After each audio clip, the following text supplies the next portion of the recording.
Jharkhand high court ने बड़ा फैसला लिया है। जेपीएससी 11वीं से 13वीं मामले में सुनवाई हुई। फूड सेफ्टी ऑफिसर मामले में भी सुनवाई की गई है। हाईकोर्ट का सरकार के आदेश पर रोक लगा दी। दोनों परीक्षा को लेकर आदेश पर स्टे है। राज्य सरकार को जवाब देने के निर्देश दिए गए। 15 दिन में अब राज्य सरकार को जवाब देना होगा। काउंटर एफिडेविट दायर करने के निर्देश दिए गए। दोनों परीक्षा के याचिकाकर्ता अब काम पर लौटेंगे। तत्काल प्रभाव से काम पर वापस होंगे ये स्टूडेंट्स। तो रांची से इस वक्त की बड़ी खबर मिल रही है। झारखंड हाईकोर्ट ने यह बड़ा फैसला लिया है। जेपीएससी 11वीं से 13वीं मामले में यह सुनवाई, फूड सेफ्टी ऑफिसर मामले में भी यह सुनवाई हुई है। हाईकोर्ट का सरकार को आदेश पर रोक लगा दी है। दोनों परीक्षा को लेकर स्टे पर आदेश पर स्टे लगाया गया है। राज्य सरकार को जवाब देने के निर्देश दिए गए। 15 दिन में जवाब देने के निर्देश दिए गए हैं। काउंटर एफिडेविट दायर करने के निर्देश दिए गए। दोनों परीक्षा की याचिकाकर्ता अब काम पर लौटेंगे। तत्काल प्रभाव से काम पर वापस होंगे।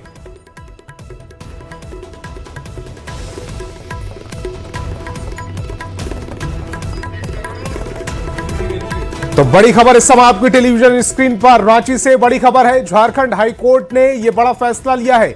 जेपीएससी 11वीं से 13वीं मामले में यह सुनवाई, फूड सेफ्टी ऑफिसर मामले में भी सुनवाई हुई है। हाईकोर्ट का सरकार के आदेश पर यह रोक, दोनों परीक्षा को लेकर आदेश पर स्टे लगा दिया गया है। राज्य सरकार को जवाब देने के निर्देश दिए। 15 दिन में जवाब देने के ये निर्देश, काउंटर एफिडेविट दायर करने के भी निर्देश दिए हैं। दोनों परीक्षा के याचिकाकर्ता काम पर लौटेंगे। तत्काल प्रभाव से काम पर अब लौटने के निर्देश भी आए हैं। तो बड़ी खबर इस समय रांची से, जहां झारखंड हाईकोर्ट ने यह बड़ा फैसला लिया। जेपीएससी 11वीं से 13वीं मामले में यह सुनवाई, फूड सेफ्टी ऑफिसर मामले में यह सुनवाई। हाईकोर्ट का सरकार के आदेश पर रोक लगा दी।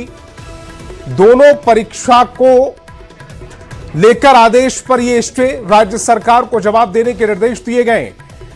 15 दिन में जवाब देने का निर्देश, काउंटर एफिडेविट दायर करने के भी निर्देश दिए गए। दोनों परीक्षा के याचिकाकर्ता अब काम पर लौटेंगे।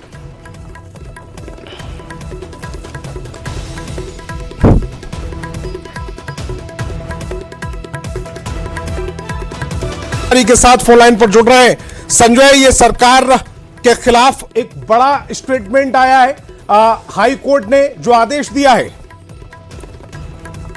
देखिए बिल्कुल झारखंड हाईकोर्ट का जो आदेश आया है, उस आदेश में ये चीज साफ है कि वास्तव में कोर्ट ने जो जेपीएससी 11वीं से 13वीं फूड सेफ्टी ऑफिसर जो 2 परीक्षा को लेकर यहाँ पे याचिका दाखिल हुई थी, साथ तो कुछ और परीक्षा को लेकर भी याचिका दाखिल हुई। कोर्ट का क्या अहम आदेश है, उस आदेश से क्या होने वाला है, सीधे हम बात करें। हमारे साथ अधिवक्ता हैं, बोले कि आज जो कोर्ट का जो अहम आदेश आया है, उस आदेश में किन परीक्षाओं को लेकर क्या आदेश है? 11वीं 13वीं जेपीएससी जिसको खारिज कर दिया गया था, सीडीपीओ एग्जामिनेशन जिसको खारिज कर दिया गया था सरकार के द्वारा, और एक फॉरेस्ट फूड सेफ्टी ऑफिसर का, उसको भी खारिज कर दिया गया था। उन पे स्टे लगाने का काम हाईकोर्ट ने किया है। हम इसमें इंटरवेंशन एप्लीकेशन फाइल किए थे, क्योंकि इससे पहले भी ये जो एग्जामिनेशन है 11वीं 13वीं, उस पे चैलेंज किया गया था, हमारे द्वारा याचिका दायर किया गया था। उस याचिका में ये कहा गया था कि रूल्स है वो वायलेशन किया गया है। रूल्स का जो वायलेशन किया गया है उस समक्ष में लाया गया था। और एक तरह से आप मान के चलिए कि राज्य सरकार एक तरह से बिना इंक्वायरी करके या कोई भी अपना पक्ष रख करके उनके साथ मिली हुई दिख रही थी। अच्छा, अचानक ये बात आई कि सभी जो कुल 22 परीक्षा राज्य सरकार की ओर से रद्द किया गया, तो ये फैसला सभी परीक्षा पर तो लागू नहीं है फिलहाल? नहीं, सभी पे लागू नहीं है। पहला एक पक्ष ये आ जाता है कि पहले पे लागू नहीं है, सब पे लागू नहीं होगा। दूसरा ये पक्ष आ जाता है कि जो कोर्ट के समक्ष में आए थे और जो नोटिफिकेशन दिखाया गया था, उसी के लिए वो मान्य होगा। मतलब आप 3 परीक्षा के बारे में बता रहे हैं कि कोर्ट ने 3 परीक्षा पर स्टे लगाया है, जिन पर राज्य सरकार का आदेश था नियुक्ति परीक्षा रद्द करने का। एक आपने बताया जेपीएससी 11वीं से 13वीं, आपने बताया फूड सेफ्टी, और आप एक सीडीपीओ बता रहे हैं।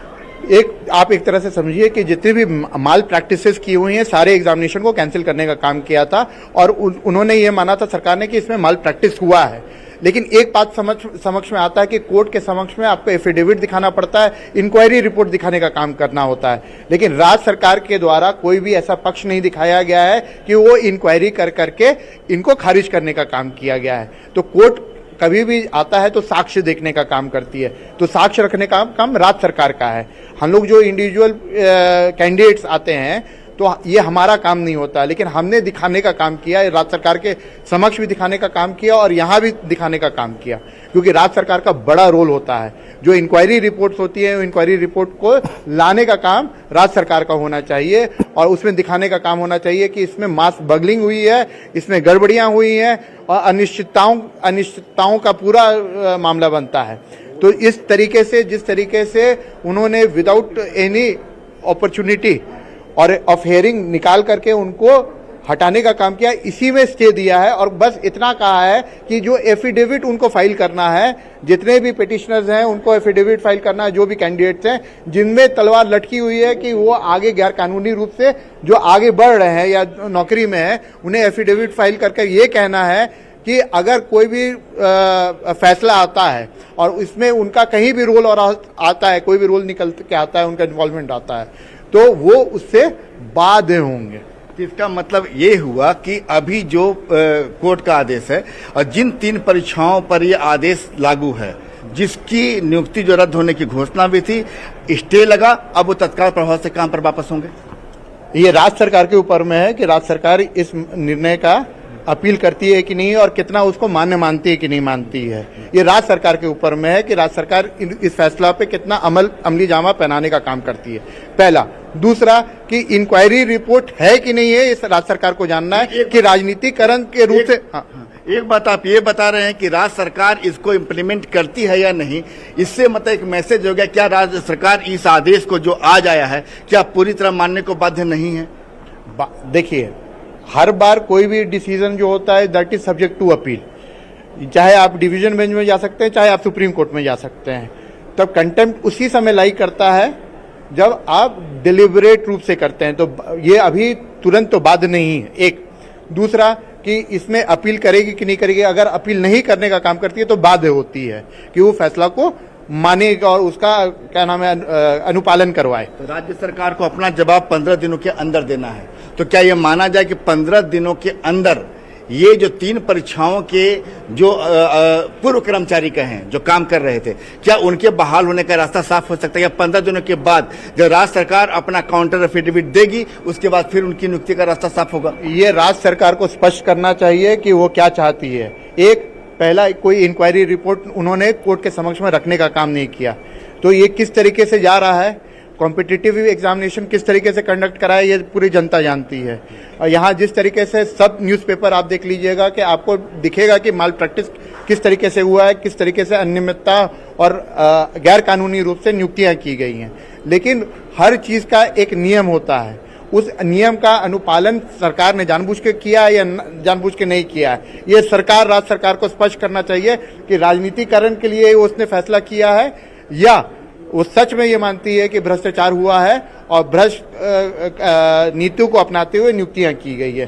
तो सारा चीज इंक्वायरी रिपोर्ट राज्य सरकार के ऊपर में बनता है कि राज्य सरकार स्पष्ट करे और ये कोर्ट के समक्ष में भी एफिडेविट दायर करके बताने का काम करे। मतलब ये साफ है कि कोर्ट का ये फैसला कि जितने भी इस नियुक्ति से जुड़े जिन लोगों ने परीक्षा पास की तो जो काम कर रहे थे, फिलहाल राज्य सरकार उन्हें उनसे जो स्टे जो राज्य सरकार उस पर स्टे है, काम पर लौटेंगे। अगर राज्य सरकार उनको जल्द अगर कोई अपील नहीं करती है तो वो काम पर लौटेंगे। और जो टेंटेड फेस हैं, जिनको वास्तव में जिनकी नियुक्ति पर आगे कुछ अगर जांच इंक्वायरी के दौरान आता है तो बाद में उन पर कार्रवाई होगी। देखिए, सुप्रीम कोर्ट का ये कहना है कि वो उस एग्जामिनेशन में जहां सेग्रीगेशन नहीं हो सकता है, आप किसी में भेदीकरण नहीं कर सकते कौन टेंटेड है कौन अनटेंटेड है, तो इस राज्य सरकार को भी बताने का काम करना चाहिए कि इसमें कोई भी हम सेग्रीगेशन नहीं कर सकते, इसलिए सारे एग्जामिनेशन को हमने कैंसिल करने का काम किया। राज्य सरकार के जो भी विद्वान अधिवक्ता है उनके तरफ से कोई भी ऐसा बयान नहीं आया। और दूसरा चीज क्या है कि उनको भी एफिडेविट में दिखाने का काम करना चाहिए कि वो राज्य सरकार इसमें इंक्वायरी की है और इसमें जो टेंटेड और अनटेंटेड है उसका सेग्रीगेशन नहीं हो सकता, इसलिए एग्जामिनेशन कैंसिल कराया गया है। दूसरा पक्ष है कि हमने भी सुप्रीम कोर्ट में जजमेंट, जो सुप्रीम कोर्ट का जजमेंट, वो भी दिखाने का काम किया, क्योंकि प्राइमा फेसाई केस बनता है कि विदाउट एनी नोटिस उनको हटाया गया है, इसलिए कोर्ट ने स्टे देने का काम किया है। तो इसका मतलब यह है कि आज जैसे हियरिंग चल रही थी इस मामले की, तो स्टेट की ओर से भी होंगे, स्टेट गवर्नमेंट की तरफ से भी थे और उनके तरफ से पक्ष रखना चाहिए था जो मजबूती से। देखिए, कोर्ट का विषय है, मैं बहुत ज्यादा इसमें खुलकर नहीं बोलना चाहता, लेकिन जो पक्ष होना चाहिए मजबूती से वो पक्ष नहीं रखा गया, मेरा मानना। देखिए, कुल मिलाकर ये है कि अभी फिलहाल जो बता रहे हैं अधिवक्ता हर्ष कुमार बता रहे हैं कि 3 परीक्षा राज्य सरकार ने कुल 22 परीक्षा रद्द की है।